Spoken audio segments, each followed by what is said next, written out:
How's it going, guys? My name is Falling Hurts, and if you're like me, you saw the new Lies of P gameplay trailer yesterday on IGN's page and got very excited for this new Souls-like game. In today's video, I would like to break down everything that we knew about the game before yesterday, as well as everything that we could glean from the new gameplay trailer. So as to not waste any of your time, and to get some of the niceties right out of the way, the game is coming to PS5, Xbox Series X and S, as well as PC sometime in 2023. It's being developed by Round 8 Studios and published by NeoWiz.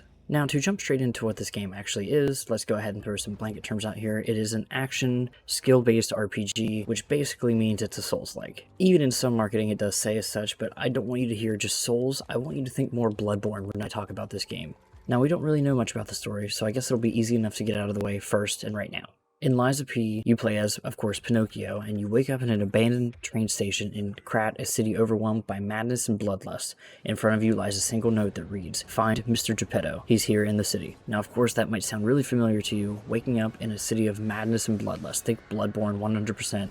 And the trailers they'll be playing throughout this video, I want you to look and see the imagery that is very reminiscent of Bloodborne. Heavy inspiration from that game specifically. Continuing on, and mind you, I'm using the Steam page for the game, so all this information comes directly from the developer.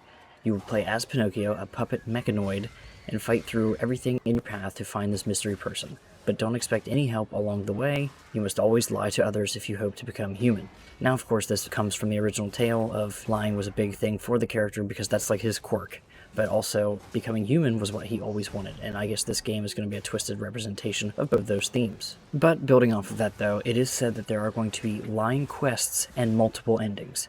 Experience interconnected procedural quests that play out depending on how you lie. These choices will then affect how the story ends. Now, initially I thought maybe that the lying was more of something along the lines of like Vampire or Bioshock, where you can choose to either feed on people as a vampire or harvest the little sisters in Bioshock to make the game easier for yourself and unlock a lot of different things, but at a moral cost. Well, in this game, I wondered if it would be a similar thing, but this, along with an article written up by Ryan McCafferty back in May, actually has me thinking something else. In that article, Ryan states the developers described the gameplay as having a unique lie system, where what you do and say as the main character dynamically affects gameplay. NeoWiz offered a bit of insight on the announcement trailer, saying that it's narrated by someone other than the protagonist, and that's all they would hint for now, and the events in the trailer serve as a prologue to the game's story. My guess is this is more than likely Geppetto, of course, the character that Pinocchio is meant to find. So again, I want you to keep in mind my idea of Bioshock or something like Vampire affecting gameplay in such ways like that with the lies, but I also do wonder if this is mostly going to be a choices towards the end of the story thing. While we're here though, I did want to go ahead and mention that in that same article from Ryan McCafferty, he does mention, and this is of course as of May 2021, that there are at least 60 developers working on the game, and clearly from that initial announcement trailer, they would have probably hired more people since then. But heading back to the Steam page for more details, we also have a weapon making system where you can combine weapons in a multitude of ways to create something new altogether, research to find the best combinations and make something truly special. Now, throughout the gameplay, you do see quite a few different weapons. I'm not sure how they'll meld them into something new, but I can see maybe like a trick weapon or something like that making an appearance from Bloodborne, where almost all items have a second way to be held or used. The final big bit of information from the Steam page that I was able to find was the special skill system. With Pinocchio being a doll, you can change parts of his body to gain new skills and hopefully an edge in battle. But not all of the enhancements are for fighting though. They can also provide several other unique and useful features. Now I see this and I think the flamethrower in the trailer, the hook shot or grapple hook thing that pulls the enemy close, but you could also use that for traversal. I'm really thinking a lot like Sekiro here with this one, and you can definitely almost see that as well.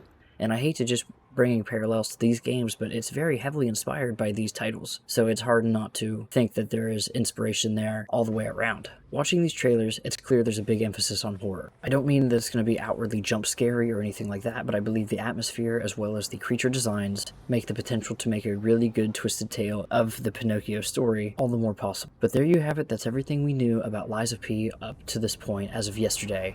But now with the new gameplay trailer, let's break down everything I saw that could be gleaned from the actual gameplay itself. The The trailer opens with a monument being desecrated with some gore, as well as the town of Krat as shown, and then the music actually is a really good indicator of kind of the eerie essence that they're going for with the tone of the game. Then we do get to see what looks like to be an enemy, and I'm not gonna lie, this being early gameplay, the game's not meant to be out for damn near 2 years. The tracking does look a little off, but other than that, nothing too crazy. We get to see a robotic or steam dog. I think this game's almost steampunk essence, and that's what the next couple enemies are going to be like. That golem. Just in general, people seem to be going a little crazy. Unsure if we ever actually see humans in this gameplay though, so very interesting to know, except for dead people. Then we get some Geppetto dialogue, and as we get some quick cuts of different environments and things like that, I can't help but note that the bridge scene looks so much like Bloodborne. You get the hanging corpse, you get the bridge itself, as well as like the engravings on the side of the bridge and the cart halfway hidden on the bridge. This is very Bloodborne. This is like when you're going towards the first boss. And APAB, shout out to Gene Park on Twitter for saying that it was all puppets are bastards. And then as we actually go into the gameplay, we do get to see some kind of boosting power or something that the character uses on himself in his left hand. And we get some gameplay. It looks very smooth, and we get to see light and heavy attacks, as well as looks like a rapier type weapon and a stagger, and then a flamethrower, as well as a hook shot. And there is of course dodging as well as blocking, so unfortunately we don't have a HUD for any of this point, but the enemies do look very cool, and there seems to be a breakdown of designs, as well as the lightning abilities. And of course we get the title, but at the end we do get to have our first glimpse at a boss fight. But the thing that interests me is the character uses an ability to open the door. It makes me wonder if these abilities are found throughout the world and certain boss fights are locked until we get the gameplay. Kind of like a Metroidvania styled progression, which to me would be very cool. But there you have it guys, that's everything we actually do know about Lies of P.